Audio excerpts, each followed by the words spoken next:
Nous avons pris la route au matin du samedi 18 juillet 2020, de Villepinte à Villepinte. Situé en Occitanie dans l'Aude, c'est dans une grande maison que nous avons trouvé où poser nos valises pour 15 jours, avec mon copain, sa sœur et ses amis. Le lendemain de notre arrivée, nous sommes allés nous promener au moment du coucher du soleil entre les champs de tournesol, cette fleur qui est un symbole du soleil et de l'amour. Saviez-vous que cette fleur tourne la tête afin d'être en face du soleil toute la journée? Et la nuit, elle se réoriente vers l'est pour attendre le nouveau lever du soleil. Ce phénomène porte d'ailleurs le nom d'héliotropisme. Nous avons ensuite marché le long du canal du Midi, anciennement canal royal de Languedoc, qui relie Toulouse à la mer Méditerranée, avec ses 241 km de long.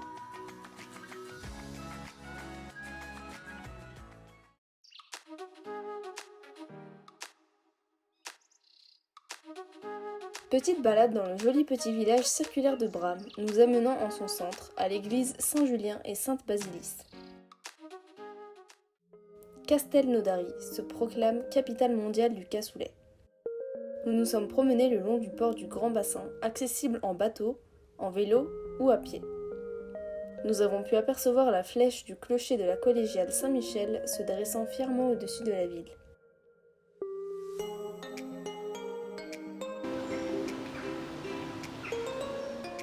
Après avoir déambulé le long des ruelles montantes, nous nous sommes approchés du moulin de Cugarel, petit moulin à vent perché en haut de la ville avec vue imprenable et panoramique sur les champs de tournesol et la montagne noire.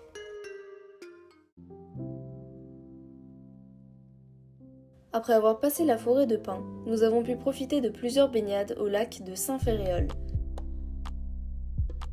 Site historique inscrit au patrimoine mondial de l'UNESCO, à seulement 30 minutes de notre location. Le lac de Saint-Ferréol a été aménagé au XVIIe siècle par Pierre-Paul Riquet pour alimenter le célèbre canal du Midi. C'est un lieu idéal et reposant pour se rafraîchir et se détendre entre amis, en couple ou en famille.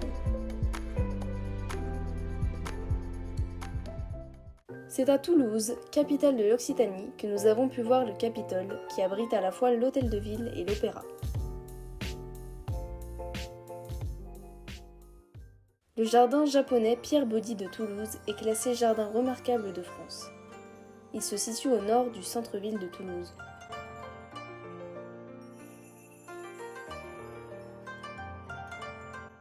Cet îlot que vous voyez relié par le pont en bois rouge représente allégoriquement le paradis.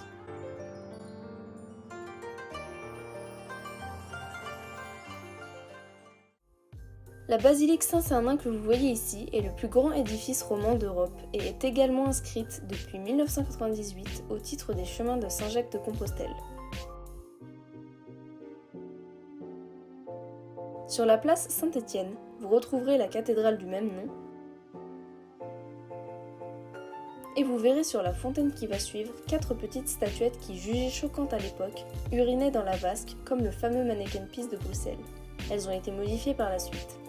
Le Stadium de Toulouse accueille l'équipe professionnelle du Toulouse Football Club, ainsi que les grands matchs de rugby.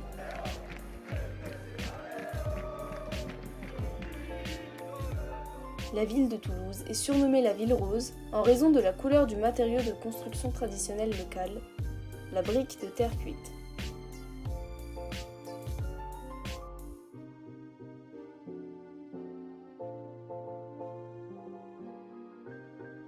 Nous avons fait un tour à côté de la Garonne où après avoir admiré le pont Saint-Pierre, nous avons fait un tour de Grande Roue où nous avons pu apprécier la vue exceptionnelle sur la chapelle Saint-Joseph de la Grave, qui se trouve être le bâtiment le plus photographié de Toulouse. Parce que Toulouse est la capitale européenne de l'industrie aéronautique et spatiale, nous en avons profité pour visiter la Cité de l'Espace le temps d'une après-midi.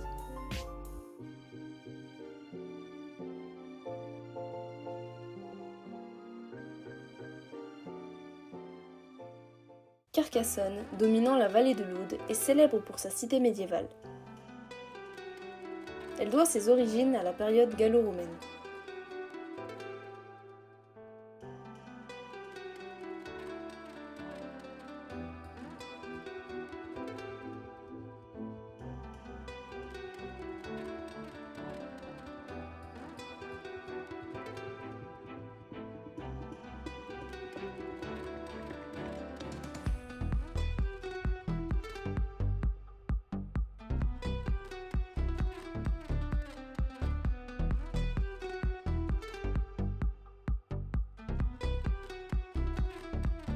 Possédant une double enceinte atteignant près de 3 km de longueur et un total de 52 tours, elle comprend également un château et la basilique de Saint-Nazaire, surnommée Joyau de la Cité, qui mélange harmonieusement les styles roman et gothique. Ces vitraux sont notamment considérés comme les plus beaux du Midi.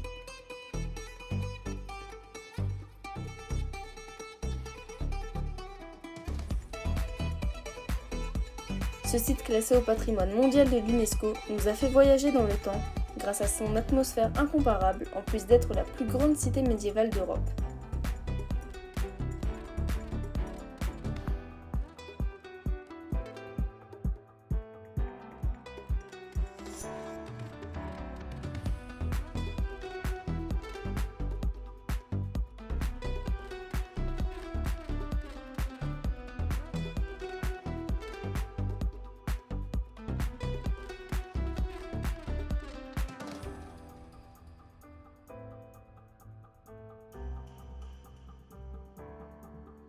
Quittons maintenant la cité médiévale de Carcassonne pour son centre-ville, afin de marcher dans ses rues commerçantes sous des parapluies multicolores, ou bien se retrouver autour d'un café ou d'un repas à l'animée Place Carnot.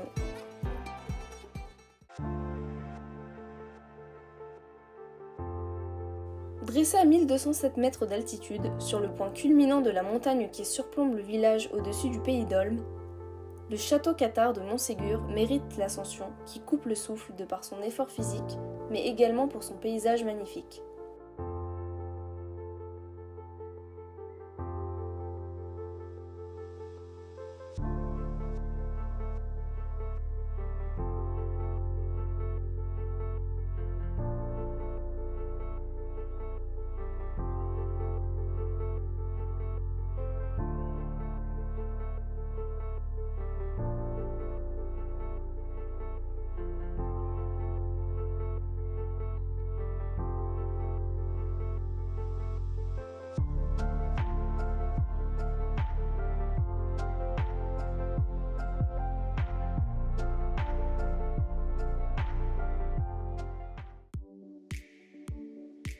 Ourlée de 5 km de plage de sable fin, la station balnéaire de Narbonne-Plage est dotée du label Pavillon Bleu d'Europe.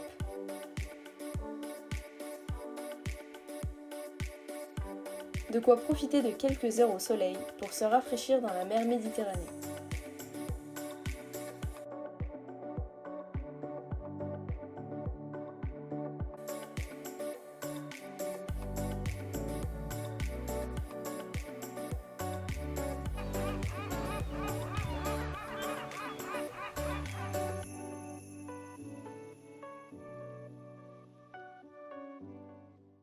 Au lac de Montbel, vous retrouverez des plages aménagées pour la baignade ou encore de nombreuses activités telles que la pêche, le pédalo, la barque ou encore le canoë-kayak que nous avons pu faire pendant 1 heure, offrant un panorama sur les Pyrénées, avant de se baigner dans une eau où la température était plus qu'agréable.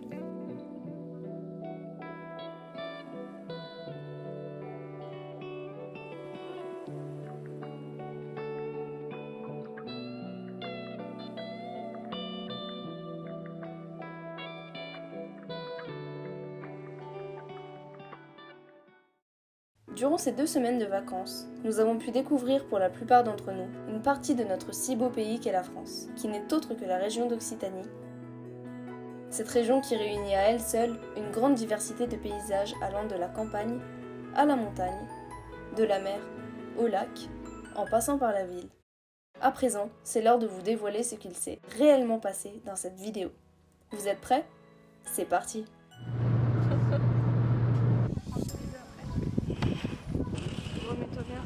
Remets-toi bien. Ah, c'est bon. Lunettes sur le nez. Oui. Oui, c'est marrant. Hein. Oui. Ah oui. Ah oui. Ah oui.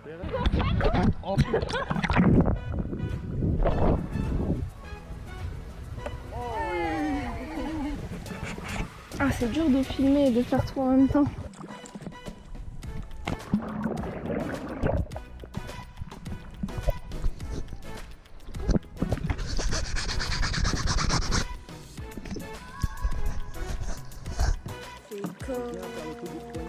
C'est trop stylé ça.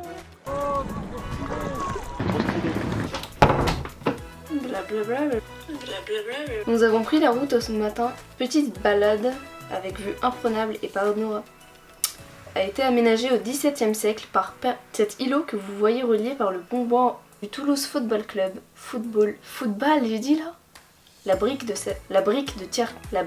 terre cuite. J'ai craqué du coude. Château de Moncé, hein. Ou encore le canoë-kayak que nous avons pu faire pendant 1 heure de kayak, hein. Une partie de notre